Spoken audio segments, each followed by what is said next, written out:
Hello friends, स्वागत है।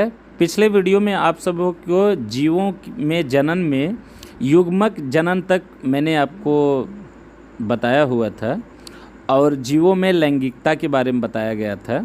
इस वीडियो में हम आपको बताएंगे युग्मक स्थानांतरण, इसके बारे में पूरा डिटेल से आपको बताएंगे और हम बताएंगे निषेचन पश्चात घटनाएं, युग्मनज के बारे में बताएंगे और आपको हम बताएंगे भ्रूणोद्भव।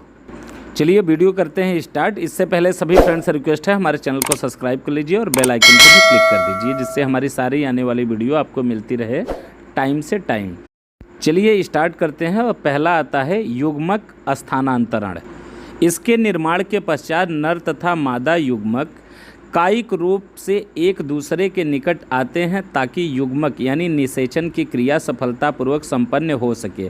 क्या आपको कभी आश्चर्य नहीं होता कि ये युग्मक आपस में कैसे मिलते हैं? अधिकतर जीवों में नर युग्मक चलनशील तथा मादा अचल तथा स्थानबद्ध होते हैं।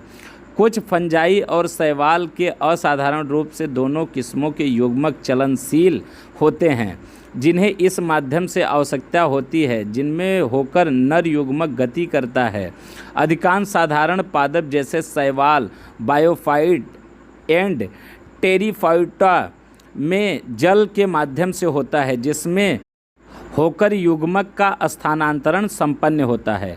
नर युग्मक की एक बहुत बड़ी संख्या यद्यपि मादा युग्मक तक पहुंचने के असमर्थ होता है, तथापि परिवहन के दौरान नर युग्मक की हानि को पूरा करने के लिए नर युग्मक मादा युग्मक की तुलना में कई हजार गुना अधिक संख्या में पैदा होते हैं।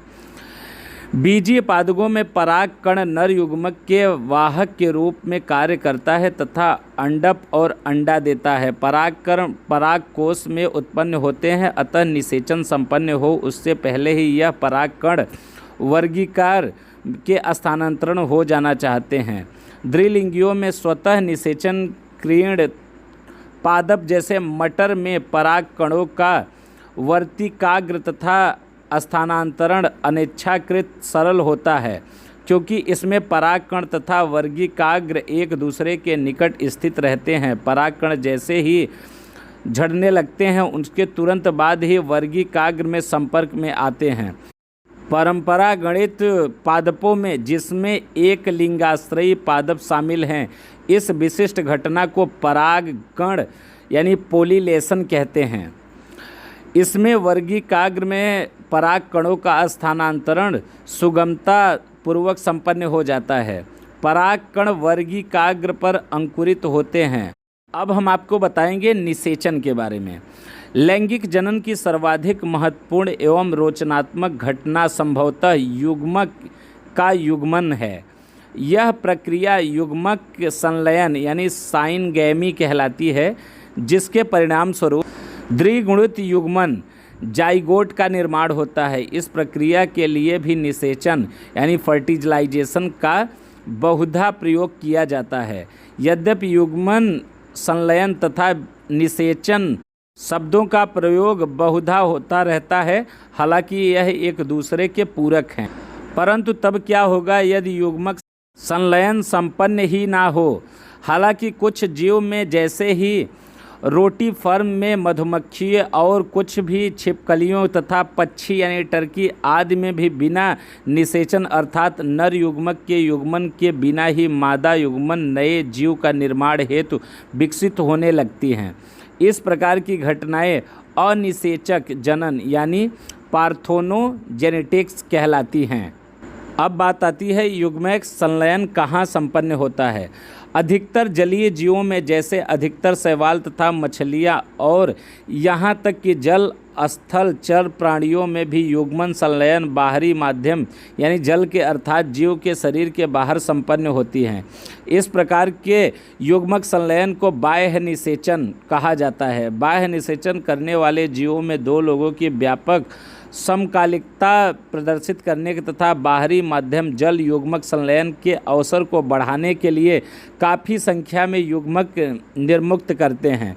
ऐसा बौनी फिश तथा मेढक में होता है, जहां भारी संख्या में संतान पैदा होते हैं, परंतु इससे सबसे बड़ी कमी यह है कि इनकी संतानें शिकारियों का शिकार होने जैसी नाजुक स्थिति से गुजरती हैं और वयस्क होने तक इनकी उत्तरजीविका काफ़ी जोखिमपूर्ण होती है।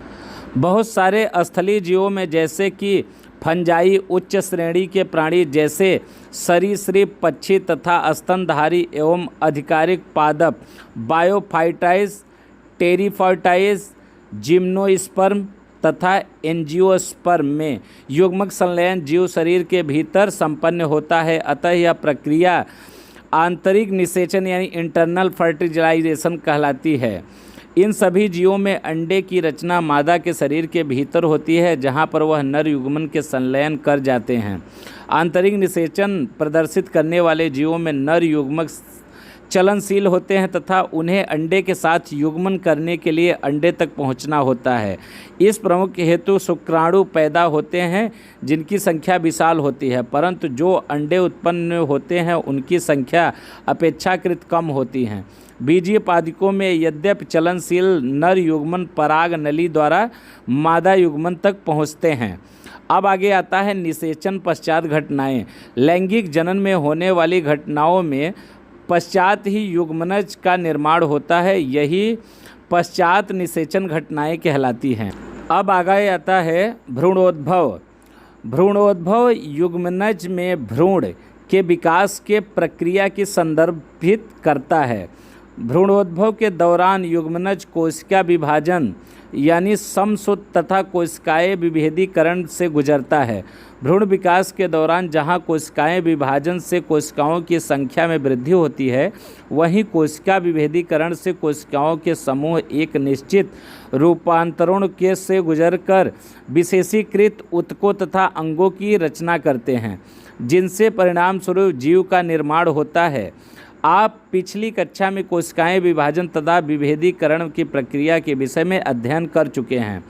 प्राणियों को अंडा प्रजक तथा सजीव प्रजक श्रेणियों में विभक्त किया गया है, जो इस तथ्य पर आधारित है कि युग्मनज में मादा जनन के शरीर के बाहर विकास किया अथवा भीतर अर्थात उसका जन्म निषेचित या अनिषेचित अंडों द्वारा हुआ अथवा शिशु के रूप में प्रसव से जन्म हुआ।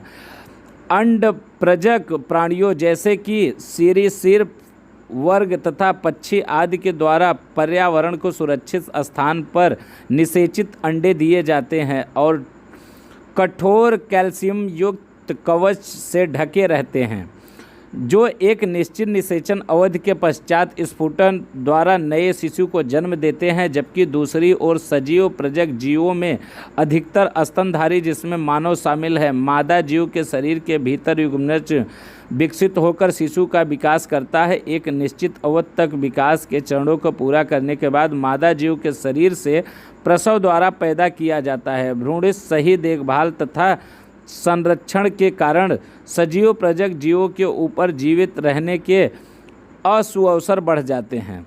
तो फ्रेंड, आज का हमारा वीडियो कैसा लगा आप लोग कमेंट बॉक्स में ज़रूर लिख दीजिएगा, और नेक्स्ट वीडियो में हम आपको बताएंगे फल भित्ति के बारे में, और इस लेसन 1 यानी चैप्टर 1 का पूरा सारांश आपको बताएंगे। और उसके बाद जो नेक्स्ट वीडियो आएगा उसमें मैं लेसन 1 यानी चैप्टर 1 से ही रिलेटेड करीब 20 क्वेश्चन आपसे करूंगा और उस क्वेश्चन के आंसर भी मैं दूंगा। तो चलिए, धन्यवाद।